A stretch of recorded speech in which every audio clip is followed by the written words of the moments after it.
Fridge भी खरीद के लाऊंगा, हथियार भी खरीद के लाऊंगा, ट्रेनिंग भी लूंगा शेफ के रूप में कहीं पे जाकर कि काटा कैसे जाता है, उसके बाद कैसे पूरी बॉडी को निपटाया जाता है। हिंदुओं का ठेका आपने क्यों लिया है? पूरे भारत के लोगों का ठेका क्यों नहीं लिया? जंगल में गया जहाँ पे उसने श्रद्धा के टुकड़े काट काट के फेंके, मैं उस जंगल में जाकर देख के आया है। आप और हम दिन में भी उस जंगल में अकेले जाने से पहले 4 बार सोचेंगे गुजरात में किसकी सरकार बनेगी? भारतीय जनता पार्टी। क्यों बनेगी? क्योंकि जनता वोट दे रही है। अपने धर्म को आगे बढ़ाने का और दूसरे के धर्म को खत्म करने के टूल के रूप में सोचना समझना, ये लव जिहाद का कार्य है। कड़वे सवाल पूछे जाएंगे। मीठे सवालों के लिए तो तुम जाने भी नहीं जाते, कड़वों के लिए ही जाने जाते हो। अवैसी का स्टेटमेंट इस प्रकार के घटना में हमेशा उल्टा आता है और ऐसा कहा जाता है कि अवैसी बीजेपी के बी टीम है।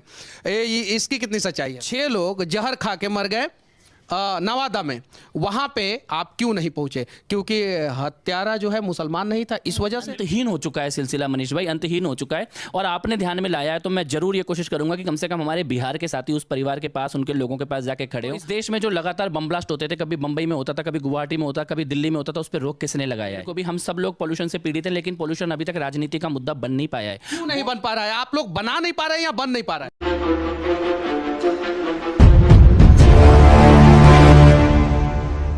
कपिल मिश्रा नाम तो आप लोगों ने सुना ही होगा। हर हिंदुवादी घटना के बाद जो है आप एक्टिव हो जाते हैं और जहां भी हिंदुओं की हत्या होती है वहां पे आप पहुंच जाते हैं। आपसे आज मीठे सवाल नहीं पूछे जाएंगे, कड़वे सवाल पूछे जाएंगे। मीठे सवालों के लिए तो तुम जाने भी नहीं जाते, कड़वों के लिए ही जाने जाते हो। अच्छा, आप गुजरात में अभी हैं, गुजरात में आप यहां पे क्या कर रहे हैं? देखिए, गुजरात में मैं सूरत में हूँ। सूरत में वारछा और कामरेज और कतारगम, ये 3 सीटें हैं जहाँ पर पिछले 2 दिनों से मैं जनसंपर्क और जनसंवाद के काम में लगा हुआ हूँ। मतलब यहाँ पे बीजेपी को अगर चुनाव जीतना है तो आपकी ज़रूरत है? कार्यकर्ताओं की ज़रूरत है। पूरे देश से कार्यकर्ता आते हैं और आपको पता है कि भारतीय जनता पार्टी किसी भी चुनाव को हल्के से नहीं लड़ती है, अपनी पूरी शक्ति के साथ लड़ती है, अपने सभी संसाधनों के साथ लड़ती है, अपने सभी कार्यकर्ताओं के साथ लड़ती है। इसीलिए जिसको जो जिम्मेदारी दी गई है वो उस जिम्मेदारी को निभा रहा है। पहले राजस्थान, फिर झारखंड और अभी दिल्ली में हिंदू की हत्या, 2 जगह लड़की की और 1 जगह किसी वृद्ध व्यक्ति की हत्या हुई थी और इन तीनों जगह आप एक्टिव दिखे। सिर्फ और सिर्फ 3 ही जगह एक्टिव क्यों दिखे आप? नहीं, आपने 3 जगह को ध्यान से देखा होगा। दिल्ली में जब दिल्ली के दंगे हुए, जितने भी हिंदू दंगा पीड़ित थे उन सबके परिवारों की मदद के लिए हमने काम किया। उसके बाद हिंदुओं का ठेका आपने क्यों लिया है? पूरे भारत के लोगों का ठेका क्यों नहीं लिया है? पहले मेरी पहली वाली बात पूरी सुनना। उसके बाद रिंकू शर्मा जो बजरंग दल के कार्यकर्ता थे, उनकी हत्या हुई, उनके परिवार की मदद के लिए हम गए। उसके बाद राहुल राजपूत, उनके हत्या की गई, उसके परिवार के लिए हम लोगों ने मदद का काम किया। उसके बाद राजस्थान में पुजारी जी को जिंदा जला दिया गया, उनके परिवार की मदद के लिए हमने काम किया। उसके बाद अभी कन्हैया लाल जी की जो हत्या हुई, उनके परिवार के लिए और उनके साथ जिस व्यक्ति ने बहादुरी से लड़ाई की उसकी मदद के लिए। उसके बाद महाराष्ट्र में उमेश कोल्हे जी की हत्या हुई, उसके परिवार के लिए मदद के लिए हम गए। इसके बाद झारखंड में दुमका में अंकिता की जो हत्या हुई, उनके परिवार की मदद के लिए हम लोगों ने कोशिश की। कर्नाटक में मैंगलोर में प्रवीण नेट्टारू जी की जो हत्या हुई, उनके परिवार की हम लोगों ने मदद की है। तो खाली राजस्थान या दिल्ली तक नहीं है। चलिए, आपने जो डेटा गिनाया है, केंद्र में जो है बीजेपी की सरकार है और इतने सारे हिंदुओं की हत्या हो रही है, तो इसके लिए कौन है दोषी? पीएफआई के लोग शामिल हुए जिन जो जांच में सामने आ रहा है। इसके अलावा एनआईए की जांच चल रही है। कुछ हत्याएं जरूर सामने से निकल के आ रही है कि इसमें इंटरलिंक्ड थे। पहले से हिट लिस्ट बनाई जा रही है, प्लान किया जा रहा है और उसके बाद जो लोग हिंदू मुद्दों के ऊपर एक्टिव हैं, हिंदू मुद्दों के ऊपर वोकल हैं, उनकी हिट लिस्ट बनाकर उनकी हत्या करने की योजनाएं बनाई गई है। और सर तन से जुदा को इम्प्लीमेंट करना, कोई व्हाट्सअप पे भी कुछ लिख दे तो उसकी हत्या कर दे, फेसबुक पे भी कुछ लिख दे तो उसकी हत्या कर दे। डेफिनेटली इसका एक बहुत ही सस्टेन्ड अभियान कुछ लोगों के द्वारा चलाया जा रहा है, रेडिकल इस्लामिक ग्रुप के द्वारा चलाया जा रहा है। कुछ पकड़े जा रहे हैं, कुछ नहीं भी पकड़े जा रहे हैं। श्रद्धा की हत्या जो है वो मई महीना में हुई थी, 18 मई को, लेकिन घटना जो है उसका उजागर किया गया जो है वो नवंबर के आसपास। ऐसा क्यों? पिता ने जिस वक्त दिल्ली पुलिस के पास कंप्लेंट कराई, मेरे को लगता है उसके 3 या 4 दिन के अंदर दिल्ली पुलिस ने इस पूरे मामले को पता कर लिया, आफ्ताब को गिरफ्तार कर लिया और आफ्ताब ने अभी तो कम से कम पुलिस के सामने तो कबूल कर लिया है कि उसने किस प्रकार का अपराध किया है। और ये आपका जो सवाल है बहुत गंभीर सवाल है, क्योंकि जब परिवार का बेटियों से संवाद खत्म हो जाता है, और ऐसा ये पहला मामला नहीं है, ऐसे और भी कई मामले मैंने देखे हैं जिसमें बिटिया की हत्या होने के कई महीने बाद तक, क्योंकि फ़ोन पर बात ही नहीं हो रही परिवार से, परिवार को मालूम ही नहीं कि उनकी बेटी जिंदा भी है कि नहीं है। ये इतना गंभीर संवाद का अभाव जो लड़की अपने माँ बाप को छोड़ के किसी गैर लड़के से प्यार कर रही है और उसके टुकड़े हो जा रहे हैं, तो उसके लिए कौन है दोषी? नहीं, देखिए, किसी एक व्यक्ति को या किसी एक परिस्थिति को हम दोषी नहीं ठहरा सकते हैं। जब बेटी का परिवार से संवाद खत्म हो गया, वो संवाद खत्म होने का कारण क्या है, इसको अगर हम सोचना शुरू करें अपनी बेटियों की आज की परिस्थिति के मामले में, जो बेटी ने अपने प्राण दे दिए उसको भी दोषी ठहरा के कुछ साबित नहीं होने वाला है। जो हत्यारा है वो अपने आप में तो दोषी है ही, लेकिन इस देश में कॉरपोरेट के द्वारा इस तरह के विज्ञापन बनाना जिसमें नकली भाईचारा दिखाया जा रहा है, बॉलीवुड के द्वारा झूठे भाईचारे के मैसेज देना, मीडिया के द्वारा इस प्रकार की अनेक घटनाओं के बावजूद भी इसको स्वीकार न करना कि ये इंस्टीट्यूशनलाइज्ड मर्डर हो रहे हैं देश के अंदर, राजनीति के द्वारा इन मुद्दों पर जो चुप्पी है, जो सन्नाटा है, इन सब के कॉम्बिनेशन को मिला के आप ये कह सकते हैं कि एक एक करके हम अपनी बेटियों को खोते चले जा रहे हैं। अच्छा, लव जिहाद का सबसे बड़ा कारण क्या है?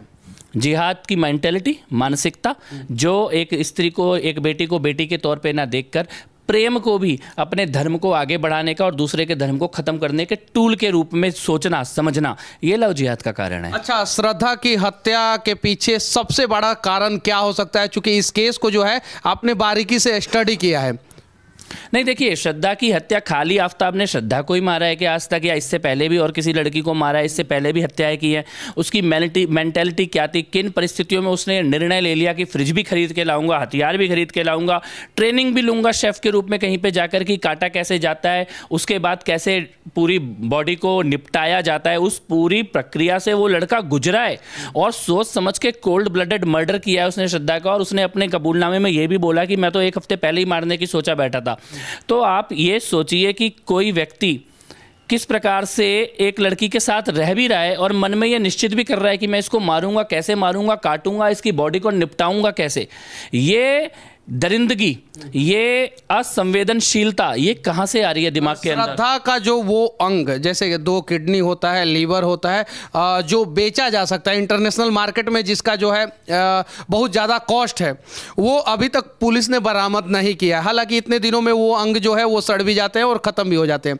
तो क्या पता श्रद्धा के अंगों को जो है बेच दिया गया, जिसका कीमत लगभग 2.5 से 3 करोड़ रुपया होता है? कुछ भी हो सकता है। देखिए, आफ्ताब को जब हम देख रहे हैं, मैं उस जंगल में गया जहाँ पे उसने श्रद्धा के टुकड़े काट काट के फेंके, मैं उस जंगल में जाकर देख के आया है। आप और हम दिन में भी उस जंगल में अकेले जाने से पहले 4 बार सोचेंगे। वो रात में खुद हत्या करके उस बॉडी के टुकड़े लेके उस जंगल में जा रहा है, इसका मतलब उसका कोई साधारण मानव वाला दिमाग या सोच नहीं है। वो किस हद तक शैतानी सोच है और क्या क्या उसने कल्पना की होंगी और क्या अपराध उसने किए होंगे, ये तो जांच के बाद ही। वो लड़की इतनी बहादुर थी कि अपने परिवार को छोड़ के अगर गई तो आफ्ताब को छोड़ के क्यों नहीं आ पाई, जो उसे रोज मार रहा था। 2020 का केस है जिसमें अस्पताल जाने की नौबत आ गई थी, यानी 3 साल से तो केवल पिटी रही थी। प्यार या मोहब्बत जैसी कोई चीज़ तो बची नहीं थी। ये सबसे बड़ा गंभीर समस्या है और यहीं पर मैं बार बार हाथ जोड़ के विनती कर रहा हूं हर पिता से, हर भाई से, हर समाज के उस व्यक्ति से जो बेटियों के प्रति थोड़ी भी जिसके मन में दर्द है कि अपनी बेटियों से संवाद करो और घर का दरवाजा या खिड़की इतना हमेशा खुला रखो कि बेटी अगर गुस्से में भी बाहर गई है तो वापस आने की उसकी हिम्मत हो। ऐसा हैदराबाद में एक लड़की के साथ इसी प्रकार का घटना घटता है। हैदराबाद पुलिस जो है 5 दिन के अंदर अंदर अपराधी का एनकाउंटर कर देती है और सिर्फ पैर में गोली नहीं मारती है, उसे हमेशा के लिए खत्म कर देती है। हैदराबाद में बीजेपी की सरकार नहीं है। यूपी में घटना घटता है तो जो है वहां की पुलिस जो है पैर में गोली मारती है और वो अभी भी अपराधी जिंदा है जिसने हत्या किया था नीतू नाम की लड़की का।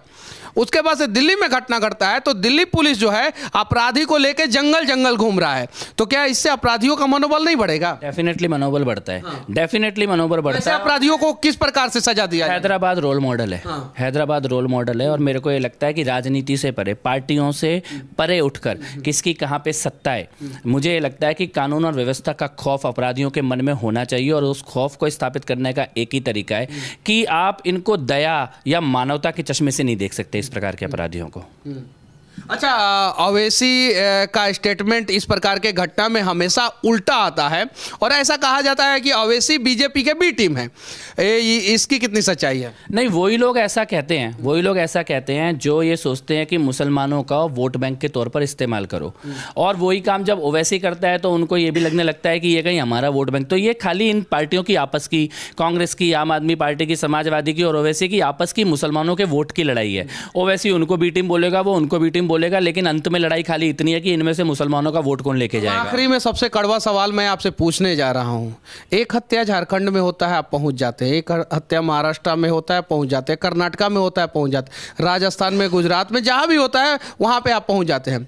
अब बिहार में एक हिंदू परिवार 6 लोग जहर खा के मर गए नवादा में, वहाँ पे आप क्यों नहीं पहुँचे? क्योंकि हत्यारा जो है मुसलमान नहीं था, इस वजह से? बिल्कुल बिल्कुल बिल्कुल। मैं देखिए, हर कोई व्यक्ति अपने जीवन में एक मिशन लेके काम कर सकता है। आप एक मिशन लेके काम कर रहे हो कि पत्रकारिता के माध्यम से सवाल उठाओगे। मेरा खाली एकमात्र मिशन है कि जिहाद से, धर्म के कारण होने वाले हिंसा और शोषण से पीड़ित हिंदू परिवारों के साथ खड़े होने की कोशिश करना। सबके साथ मैं अभी भी नहीं हो पा रहा हूँ, यही इतने सारे परिवार हैं कि सबके साथ नहीं हो सकते हैं, और उन 6 के साथ भी जरूर लोगों को खड़ा होना चाहिए। कोशिश करूंगा, मौका मिलेगा मैं भी जरूर खड़ा होऊंगा, लेकिन मेरे को ये लगता है कि सबको अपने अपने हिस्से का काम ढूंढ के उसको जिम्मेदारी से और सच्चाई से पूरा करना चाहिए। अभी मेरा अपना जो मैंने पहचान किया काम का, कोशिश किया कि अगर जिहाद से पीड़ित हिंदू परिवार है, पहले उस पर मरहम लगाने की कोशिश करूं, और साथ में औरों की भी करें। ऐसा नहीं है कि ना करें, लेकिन यही एक तरह से अंतहीन हो चुका है सिलसिला, मनीष भाई, अंतहीन हो चुका है। और आपने ध्यान में लाया है तो मैं जरूर ये कोशिश करूंगा कि कम से कम हमारे बिहार के साथी उस परिवार के पास, उनके लोगों के पास जाके खड़े हों और देखें कि क्या कुछ किया जा सकता है। अच्छा, अंकिता के लिए आपने फंड जनरेट किया था, आप कन्हैया लाल के लिए भी, राजस्थान के जो थे उनके लिए फंड जनरेट किया था, और भी बहुत सारे हिंदू परिवार के लिए फंड जनरेट करते हैं। क्या आप बिहार में जो एक पूरा परिवार जो है वो कर्ज के तले दब के जो है आत्महत्या कर लेता है जहर खा के, उसके लिए फंड जनरेट करेंगे? नहीं। हाँ। ये देखिए, और कोई लोग जिम्मेदारी उठाएं, उनका जरूर साथ देंगे, लेकिन जिहाद से, धार्मिक हिंसा से, हिंदू होने के कारण हिंसा से पीड़ित और शोषित परिवार, जिहाद पे रोक कौन लगाएगा? केंद्र में आप लोग पिछले 8 साल से है, कैसे रोक लगेगा? तो इस देश में जो लगातार बम ब्लास्ट होते थे, कभी बम्बई में होता था, कभी गुवाहाटी में होता, कभी दिल्ली में होता था, उस पर रोक किसने लगाया है? किसने लगाया उस पर रोक? आज आपकी बसों के ऊपर लिखा होता था लवारिस वस्तु बम हो सकती है, तुरंत शोर मचाइए, इनाम पाइए। आज लिखने की जरूरत नहीं पड़ी। किसने लगाया वो रोक? एक बड़ी लंबी लड़ाई है। आप सोचे कि ये जिहादी मानसिकता से जो 1400 साल से चली आ रही है, उससे कोई 8 साल में खत्म हो जाएगा? नहीं, एक लंबी लड़ाई है, लड़ा जा रहा है। इनके फाइनेंशियल नेटवर्क को, जिहादी आप किसे समझते हैं?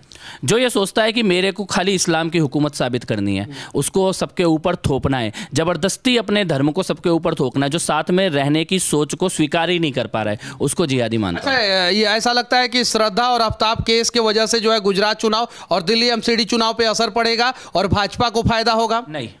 देखिए, श्रद्धा का मुद्दा राजनीतिक मुद्दा है ही नहीं। श्रद्धा और आफ्ताब का मुद्दा पूरे देश की बेटियों का मुद्दा है, और मुझे लगता है कि इसमें राजनीति होनी भी नहीं चाहिए।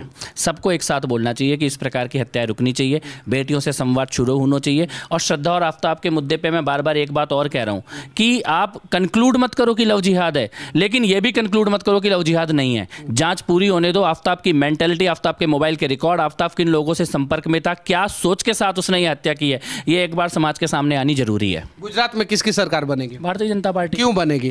क्योंकि जनता वोट दे रही है।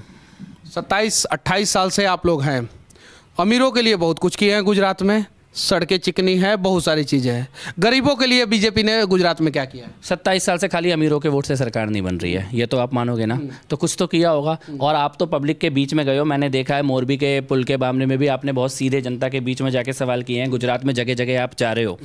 जनता संतुष्ट है, जनता आकांक्षाओं से और सपनों से और आशाओं से भरी हुई है, जनता निराश नहीं है। चलिए, गुजरात वाले मुद्दे पे तो आप बोल दिए, दिल्ली एमसीडी का क्या हाल है? संघर्ष है, संघर्ष है। और मेरे को ये लगता है कि हमारे जो माननीय अध्यक्ष जी हैं, मेरे को उनका नाम याद नहीं आ रहा है, ठीक से नाम नहीं याद आ रहा, लेकिन अध्यक्ष जी हैं हमारे, उनके हाँ जी, आदेश जी प्रयास कर रहे हैं, कुछ ना कुछ अच्छा निर्णय, सब उसका परिणाम आएगा दिल्ली में। अच्छा परिणाम आएगा। कितना सीट आप लोग जीतेंगे? तीनों हाँ। हम 15 साल से हम वहाँ सत्ता में हैं, और मुझे लगता है कि हम लोग वापस सदन में सत्ता पक्ष में बैठने जा रहे हैं। सत्ता पक्ष में बैठने जा रहे हैं वापस। एमसीडी का चुनाव जीत जाते हैं, लोकसभा का चुनाव आप लोग जीत जाते हैं दिल्ली में, विधानसभा में क्लीन बोल्ड क्यों हो जाते हैं? हाँ, देखिए, दिल्ली के इक्वेशन कुछ ऐसी है, दिल्ली की सीटों की इक्वेशन ऐसी है, लीडरशिप है, एजेंडा है जो हम लोगों को दिल्ली के अंदर देना होगा। और अगर आप ये देखें तो विधानसभा में हमारा चुनाव का वोट प्रतिशत पिछली बार भी बढ़ा है, लेकिन कांग्रेस पार्टी ने चुनाव लड़ना ही छोड़ दिया। 10%, 12% भी वोट लेने वाली पार्टी 1% वोट पर आ गई।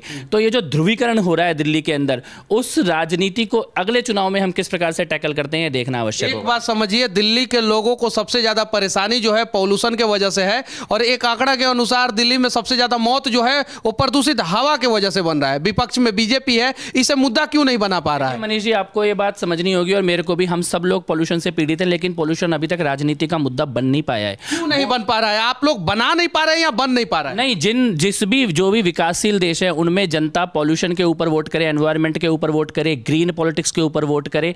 मुझे लगता है भारत अभी उस जगह पर पहुंचा नहीं है, भारत के लोग अभी उस जगह पर पहुंचे नहीं है। अभी शायद 5 रुपए के बस के टिकट के ऊपर वोट हो रहा है, या पानी के 20 रुपए बचाने के ऊपर वोट हो रहा है। ये हम लोग अर्बन लीडर होने के नाते, यूथ कनेक्ट होने के नाते इस बारे में चर्चा जरूर कर सकते हैं, लेकिन एनवायरनमेंट और पॉल्यूशन ये वोट के मुद्दे पे कन्वर्ट होगा। मुझे लगता है लोगों के दिल को तो छू रहा है, लेकिन अभी दिमाग के अंदर ये नहीं बैठा है कि पॉल्यूशन कितनी बड़ी कीमत चुकानी पड़ रही है पॉल्यूशन की। अभी आखिरी में आप दिल्ली एमसीडी चुनाव के ऊपर और गुजरात चुनाव के ऊपर क्या कहना चाहते हैं? गुजरात में भारतीय जनता पार्टी पूर्ण बहुमत के साथ और प्रचंड विजय की ओर बढ़ रही है। मैं इस वक्त सूरत में हूँ, आपके साथ बैठा हुआ हूँ, और गुजरात के अलग अलग, राजकोट में मैं गया हूँ, वडोदरा में गया हूँ, अहमदाबाद में गया हूँ। इन सब जगह जाके मैंने ये महसूस किया है कि गुजरात में एक अंडर करंट है, मैसिव अंडर करंट है, प्रधानमंत्री जी के लिए भी और स्टेट गवर्नमेंट के फेवर में भी। और दिल्ली के अंदर भी एक संघर्ष की स्थिति डेफिनेटली है, एक अच्छा संघर्ष आपको देखने को मिलेगा, लेकिन हम लोग रिपीट करने जा रहे हैं, सदन में वापसी होने जा रही है भारतीय जनता पार्टी की। ये है कपिल मिश्रा, जिन्होंने अपनी सारी बातों को जो है बारीकी तरीके से रखा, और लव जिहाद के ऊपर, साथ ही साथ दिल्ली एमसीडी चुनाव के ऊपर, गुजरात चुनाव के ऊपर, और श्रद्धा और आफ्ताब के ऊपर भी अपनी बातों को रखा। इनकी बातें आप लोगों को कैसी लगी और हमारा ये प्रयास आप लोगों को कैसा लगा, कमेंट करके जरूर बताना। जय हिंद।